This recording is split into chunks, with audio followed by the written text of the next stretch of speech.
Mais uma atuação patética. Alianza Lima 2-0 para cima do Grêmio. Primeiro gol da partida marcado no início do segundo tempo, gol do Gentili. Uma jogada que é parecida inclusive com o segundo gol. Jogada em que o Castilho, o ponta do desequilíbrio, provavelmente, inclusive na minha opinião, o craque da partida, vai para cima do Igor Serrote. E no segundo gol foi exatamente a mesma coisa, mas comentando sobre esse primeiro.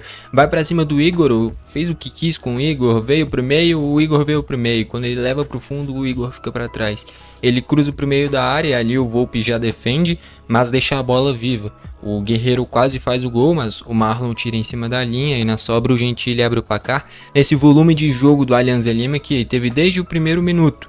E nesse início do segundo tempo foi ainda mais intenso. Faz ali 1-0. O 2-0 sai logo em sequência, cara. 3 minutos depois, aos 61 minutos, aí o próprio Castilho faz o gol. Vale se destacar, o Grêmio vive um momento ruim, o Grêmio tá jogando mal, como já é quase que a temporada inteira, só no início aquela pequena ilusão com Quinteiros. Fora isso, o Grêmio jogou mal a temporada inteira. E aí o Castilho dá um empurrão nas costas do Igor, e isso tem que se destacar. Foi falta. Se fosse no ombro, ombro contra ombro, eu admitiria aqui que não foi falta, mas foi nas costas. Isso não justifica as atuações ruins do Grêmio, não justifica essa derrota, é verdade. Mas não muda o fato de que foi falta. Se a gente saísse com 1-0 aqui, era muito mais fácil de se reverter jogando em casa, jogando na Arena, ainda mais agora que a Arena é do Grêmio, né? O Marcelo Marques, do Marques Pan, comprou a Arena, pagou a dívida. Então agora os ingressos devem ficar mais baixos, consequentemente a média de público deve crescer, o Grêmio vai ter mais incentivo. Perdendo só por 1-0 seria totalmente reversível. 2-0, enfrentando uma equipe que se defende bem, uma equipe experiente, tem muitos jogadores, pô, é só olhar os centroavantes, o Guerreiro e o Barcos, os caras têm mais história que muitos clubes. Então é muita experiência e reverter um placar de 2 gols, ainda mais com esse futebolzinho medíocre do Grêmio, com a escassez de atacantes bons, um time que não sabe se defender, que era para pelo menos saber fazer isso com o Mano Menezes, e muito menos atacar, fica muito difícil, é totalmente reversível. O Grêmio é gigante, o Grêmio é maior que o Alianza Lima, o Grêmio tem jogadores para decidirem, principalmente o Alisson hoje é o melhor jogador tecnicamente do Grêmio, por mais que tenha feito um jogo ruim. Mas o futebol apresentado do Grêmio não cria esperança nenhuma.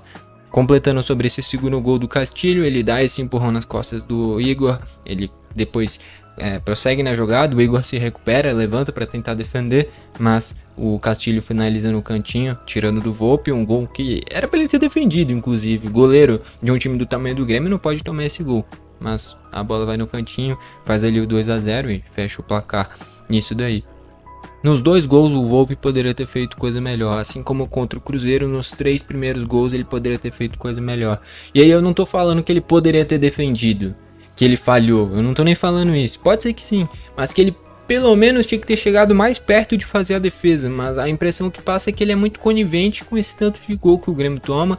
O Grêmio parece que se adaptou a ser uma equipe derrotada, e isso não pode acontecer nunca com uma equipe do tamanho do Grêmio. Não pode ser normal tomar 4 do Cruzeiro, em sequência perder por 2-0 para o Alianza Lima, e o Alianza Lima produziu muito mais do que o Grêmio. O Alianza Lima teve mais de 20 finalizações na partida.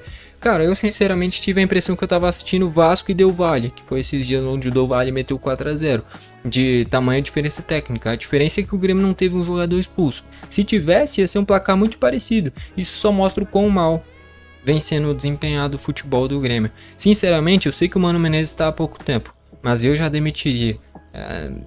Não necessariamente por conta dele, mas porque o Vojvoda está livre no mercado. É um dos melhores treinadores nos últimos anos do futebol brasileiro. Dá para dizer que é o maior técnico da história do Fortaleza. Fez história lá e é um cara que consegue administrar um elenco sem muitos nomes conhecidos. É só olhar esse time do Fortaleza, é muito jogador mediano. E ele conseguiu sempre deixar competitivo. Vive um momento ruim e é por isso que foi demitido. Muito parecido com o que foi o Renato no Grêmio. Ninguém acha o Renato ruim. A questão é que o momento já não dava mais. A gente viu o que ele consegue fazer ainda com o Fluminense no Mundial. Então eu demitiria o Mano, traria o Vojvoda, porque com o Mano a gente esperava pelo menos uma defesa boa. O ataque a gente nem cobraria tanto porque já é o padrão dele. Se defender bem, atacar mal. Mas o Grêmio se defende mal e ataca mal também. O Grêmio é um completo nada e com o Mano Menezes dessa forma não vai chegar a lugar nenhum. Enfim, mais uma atuação patética e agora ficou muito difícil de se reverter esse placar.